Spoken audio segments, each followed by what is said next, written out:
आज ना आपको एक छोटी सी कहानी सुनाऊंगी और फादर्स आप ये कहानी ज़रूर सुनना क्योंकि ये स्पेशली पापा लोगों के लिए है।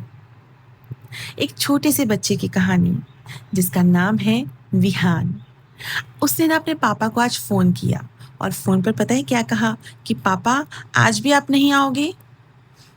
जैसे ही उसने फ़ोन पर ये पूछा दूसरी तरफ से पापा की आवाज़ आई और जवाब में पता है क्या आया कि बेटा इम्पॉर्टेंट मीटिंग है, तुम सो जाना, मुझे लेट हो जाएगा। और विहान ने धीरे से ठीक है कहा, लेकिन उसकी आंखें दरवाजे पर ही टिकी रही।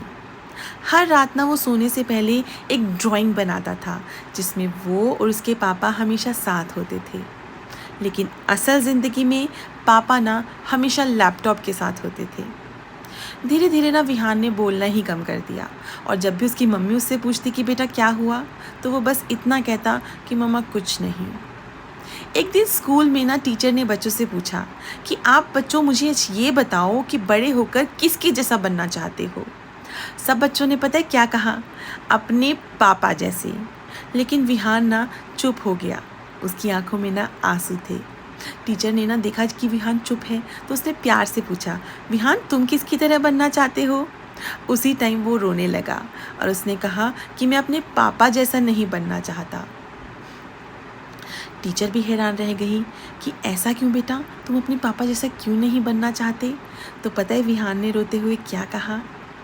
विहान ने कहा क्योंकि मेरे पापा के पास मेरे लिए टाइम ही नहीं है।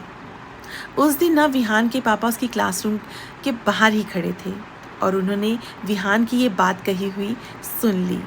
उनके हाथ से तो फ़ोन ही नीचे गिर गया और उसके पापा को अचानक याद आया कि विहान का पहला स्कूल फंक्शन जो उन्होंने मिस कर दिया था, विहान का पहला बर्थडे जहाँ वो सिर्फ वीडियो कॉल पर थे।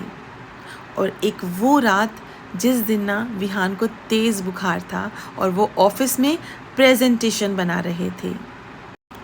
विहान के पापा घर वापस आए तो उन्होंने पहली बार अपने बेटे के कमरे को ध्यान से देखा। उसकी दीवार पर दर्जनों ड्राइंग्स लगी थी जहाँ ड्राइंग में एक छोटा सा बच्चा तो था पर अपने पापा का हाथ पकड़ना चाहता था, लेकिन पापा की जगह इस तस्वीर में ना खाली स्पेस था।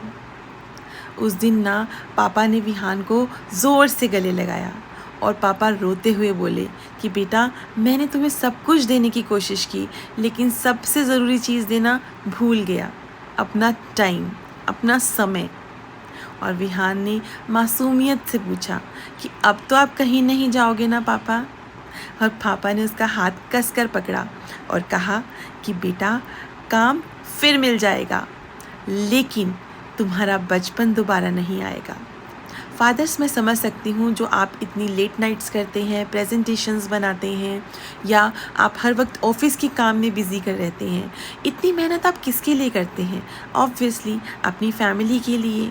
पर क्या फ़ायदा इतनी मेहनत का कि जब अपनी फैमिली को, अपने बच्चों को आप इतनी मेहनत करने के बावजूद भी टाइम ही ना दे पाओ। सो पेरेंट्स लाइफ में ना वर्क बैलेंस करना बहुत इम्पॉर्टेंट है, टाइम मैनेजमेंट बहुत इम्पॉर्टेंट है। काम ऑफिस का भी उतना ही ज़रूरी है घर चलाने के लिए, लेकिन क्या आपको नहीं लगता कि बच्चों को, फैमिली को समय देना वो भी उतना ही आपकी ज़िम्मेदारी है? तो अपनी ज़िम्मेदारी को बखूबी निभाइए। फॉर मोर पेरेंटिंग टिप्स मेरे चैनल को सब्सक्राइब ज़रूर करिएगा। Thank you.